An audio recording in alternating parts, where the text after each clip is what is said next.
back to my channel. There are a few days left for 2019, the new year to begin, and this is usually the time of the year when we set goals for ourselves to accomplish in the new year.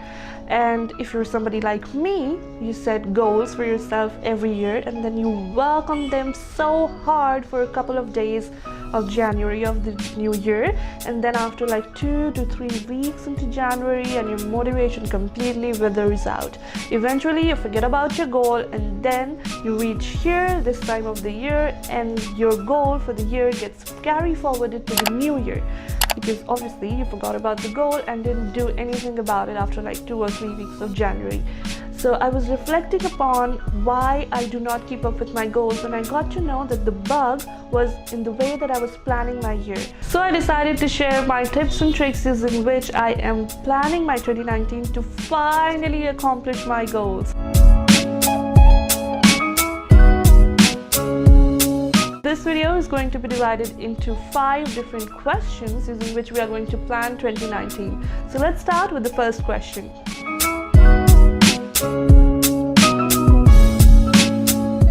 We are starting by recollecting and remembering all the good and happy things that happened with us in 2018. What I mean by limelight moments is any experience or any moment that brought you joy and made you happy in 2018.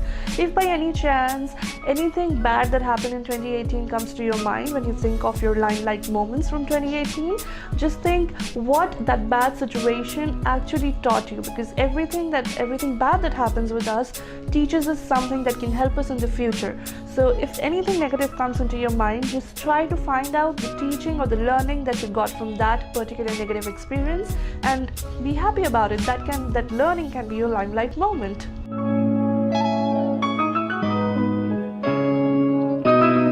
Make a list of all the things about 2018 that you're grateful for. I'm a big advocate of gratitude because it makes you so happy, it instantly increases your vibration and frequency, and it shifts your focus from what you do not have and what you lack in your life to what you do have and being happy about it. So take some time and list out all the things that you're grateful for about in 2018. If any obstacle or any challenges pop into your head, again, just think what good came from those negative experiences and be grateful for them.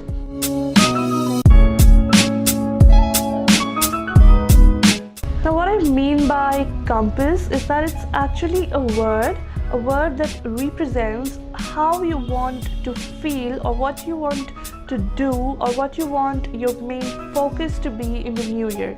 For example, the compass word for me is going to be productive for 2019. So I really want to be productive and really work hard and accomplish whatever goals I'm going to be setting for myself for 2019.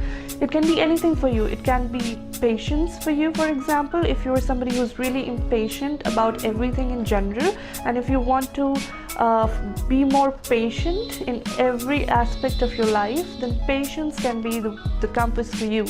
Or if you're somebody whose calendar is totally jam-packed and you do not get enough time for yourself and for your family, then the word for you can be space. You want to create more space into your calendar, into your life, so that you can relax, also get work done, but also take out time for yourself to spend time with your family and enjoy some alone time. So really sit back and reflect on what you want the theme for your new year to be, the guiding word for your new year to be, something that is going to be the main focus of your new year.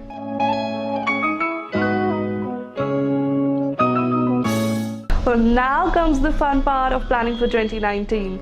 You need to decide 3 areas in which you want to work in 2019. Now, why I'm telling you to focus on only 3 areas is because when we try to accomplish a lot at the same time, we make a lot of different changes, we start doing a lot of things or we stop doing a lot of things. And because of this, our brain starts panicking because it does not like change at all. It prefers routine. So to save itself, our brain actually gives us thousands and myriads of excuses of why we should not make those changes. And being just mere humans, no matter how determined we are, we eventually listen to our brain and give in to those excuses because our brain is telling us not to do something. That is why I'm telling you to focus on only 3 areas so that you don't have to make a lot of changes, and this means that you are more likely going to accomplish your goals. And to make it a little easier, let me give you some examples of what those areas can be. They can be health, career, your education, your job, money, finance, self-love, spirituality, traveling, or any skills, etc. It's not important to choose 3 different areas. You can choose 2 or 1 as well. For example, for 2019, my focus areas are health, career, and career. And this is because I have 2 career goals for myself for 2019.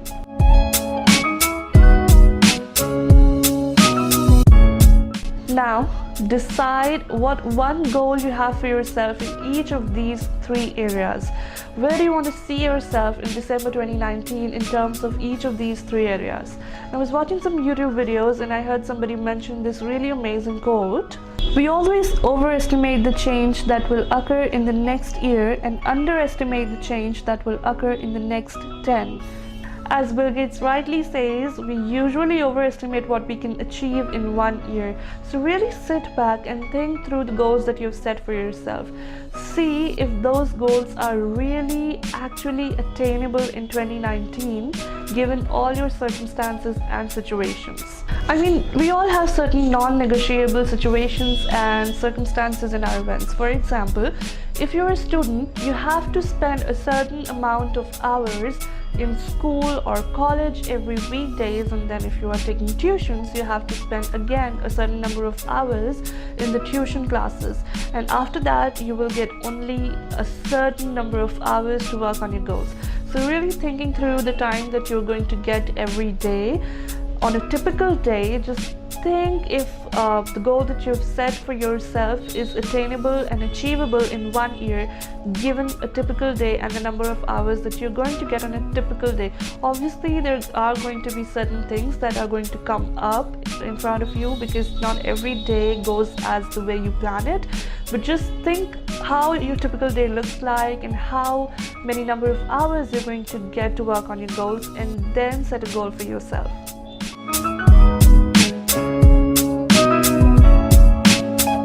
Now that we have our goals in front of us, let's plan 2019 to achieve them. Take each goal and divide them into sub-goals, which are going to act like milestones or building blocks. So let me explain this with an example. Let's say your goal for 2019 is to write a novel.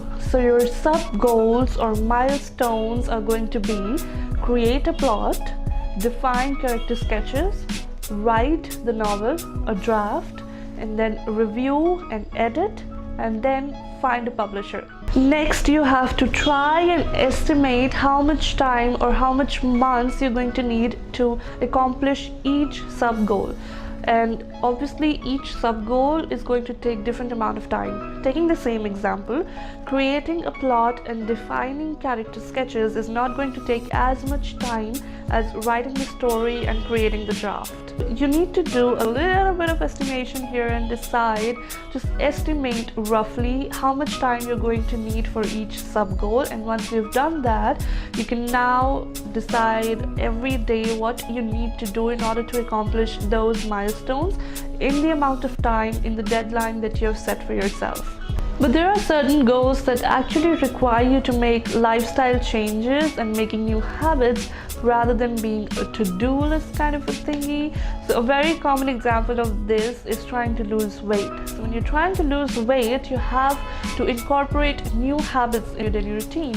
And some examples would be drinking a lot of water, cutting back on aerated drinks and processed food, eating healthier, exercising for at least 3 times a week, etc. In such a case where you have to make lifestyle changes, I would suggest that you make a list of all the habits that you would have to incorporate into your daily routine in order to accomplish your goals. Just try and keep them to at most 12 habits.